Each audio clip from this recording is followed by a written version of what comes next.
Alright, picture this. You're walking down the street, see a Mitsubishi logo, and your first thought? Nice cars, maybe a TV. But what if I told you Mitsubishi had its hands all over World War II and played a key role in the attack on Pearl Harbor? Yeah, that Mitsubishi. Hold on, we're just getting started.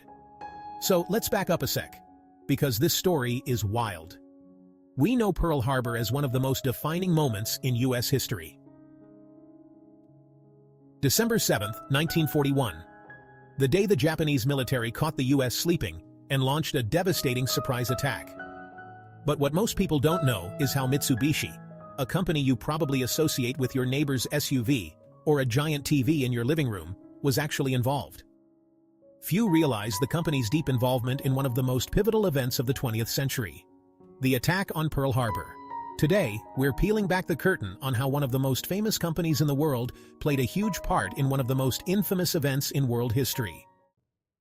Alright, so let's rewind to Japan in the 1930s and 40s. This is a time when Japan is on its military grind, expanding its empire, flexing its muscles, and unfortunately, for the rest of the world, gearing up for war. And guess who's in the background, helping to build Japan's military hardware?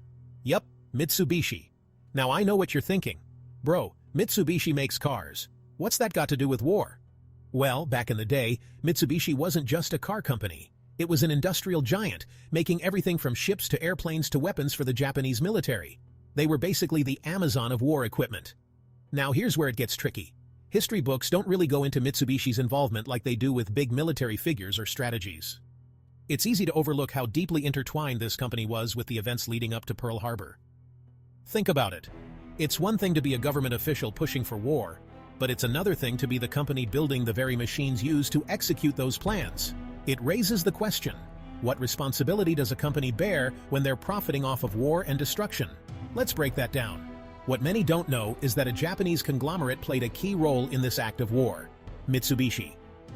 This company, known today for its cars and electronics, was deeply entwined with the Japanese military efforts. Mitsubishi's involvement in the war was extensive, providing the machinery and technology that powered Japan's military ambitions. This seemingly innocuous maker of cars and cameras was, in fact, a vital cog in the Japanese war machine. From aircraft to ships, Mitsubishi's factories were humming with the production of war machinery. Workers toiled day and night, assembling the tools of war that would be used in battles across the Pacific. The company's role was not just supportive, it was central to Japan's strategy and execution of the war.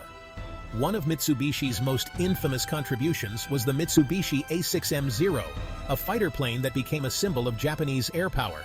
These planes were fast, agile, and deadly, and they played a crucial role in the early successes of the Japanese military. The engineers and workers at Mitsubishi were not just building planes, they were crafting the instruments of war that would challenge the Allies in the skies. After the war, Mitsubishi, like many other companies, had to transition from a wartime economy to peacetime production. The factories that once produced weapons of war were retooled to make consumer goods. Today, Mitsubishi is known for its cars, electronics, and other products, but the shadow of its wartime past still looms large. The story of Mitsubishi during World War II is a reminder of how industry and conflict are often intertwined, and how the legacies of war can shape the future. So, in the late 1930s, Mitsubishi wasn't just cranking out cars. They were heavy in the game with aircraft manufacturing. And their crown jewel? The Mitsubishi A6M0 fighter plane. This thing was a beast. It was fast, agile, and had long-range capabilities that made it perfect for one thing: surprise attacks. And guess what? These were the same planes that would soon be used to bomb Pearl Harbor. Mitsubishi was in deep with the Japanese military. They weren't just supplying a few planes here and there. Nah, they were essentially one of the military's top suppliers. Mitsubishi built so many Zero planes that by 1941, Japan had an entire fleet of them ready to roll out. You could say Mitsubishi was the backbone of Japan's Air Force. Let's talk about the Zero for a sec. This plane was no joke. Japan needed a fighter that could dominate in the Pacific theater, and Mitsubishi delivered with the A6M0. It had crazy maneuverability, a top speed of about 330 mph, and, here's the kicker, it could fly over 1,000 miles without refueling. 1,000 miles. That's like driving from Los Angeles to Denver without stopping for gas.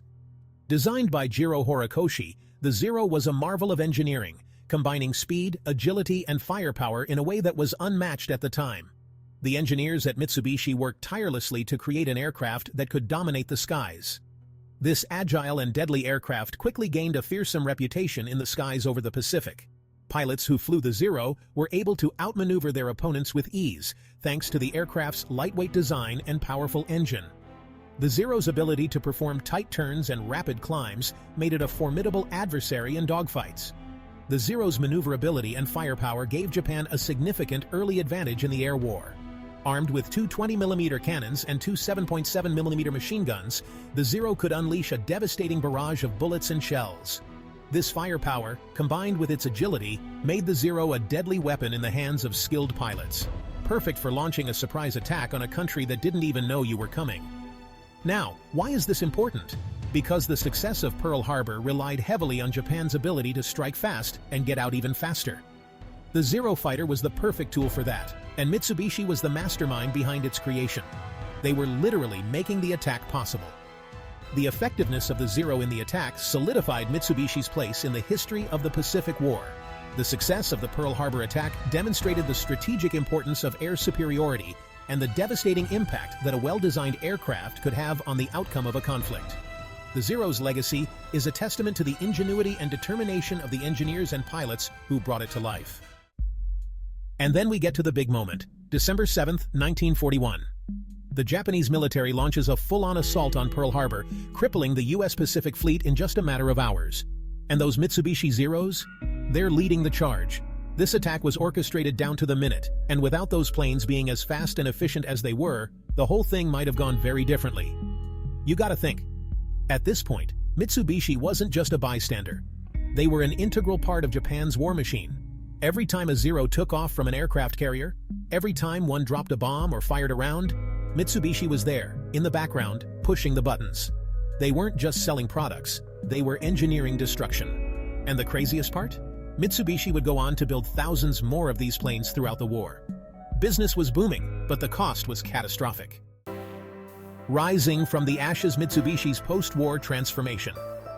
After Japan surrendered in 1945, Mitsubishi had to reckon with its past. The company, heavily bombed and its wartime production dismantled, faced an uncertain future. Under U.S. occupation policies, Mitsubishi was part of the group of companies dissolved for their role in the war effort. But like a phoenix from the ashes, Mitsubishi eventually bounced back.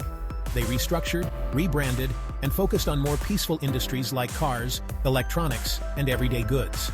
The Mitsubishi we know today is a far cry from the Mitsubishi that helped fuel Japan's war machine. But that legacy? It's still there, under the surface. A legacy remembered, the scars of war on a corporate identity.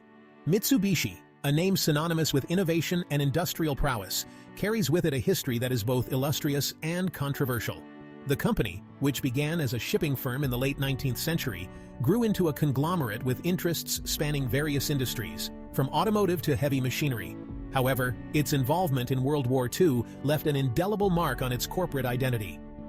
Despite its post-war reinvention, Mitsubishi's wartime past continues to cast a long shadow.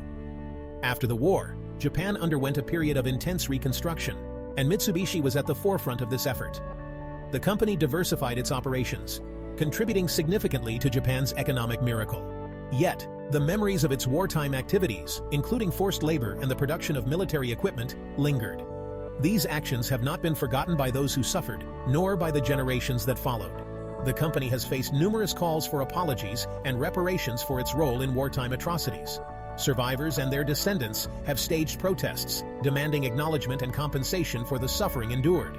Legal battles have ensued, with courts deliberating over the extent of Mitsubishi's responsibility and the appropriate measures for redress.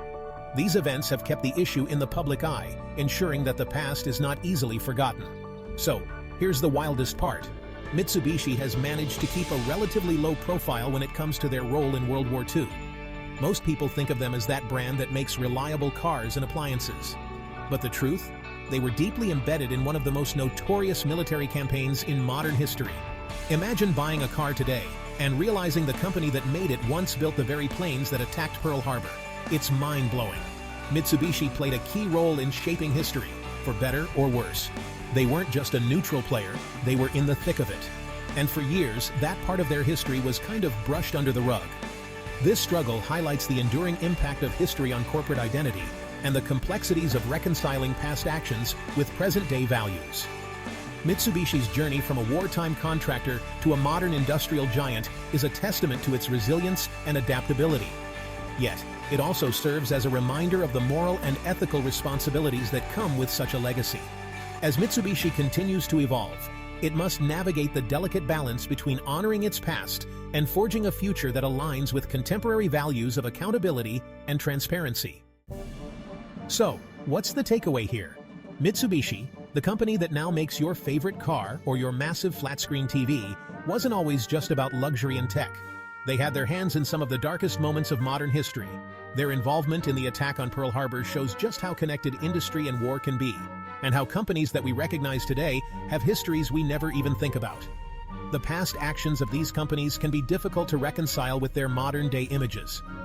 As consumers, we have a responsibility to look beyond the brand names and marketing campaigns to understand the true history of the companies we support.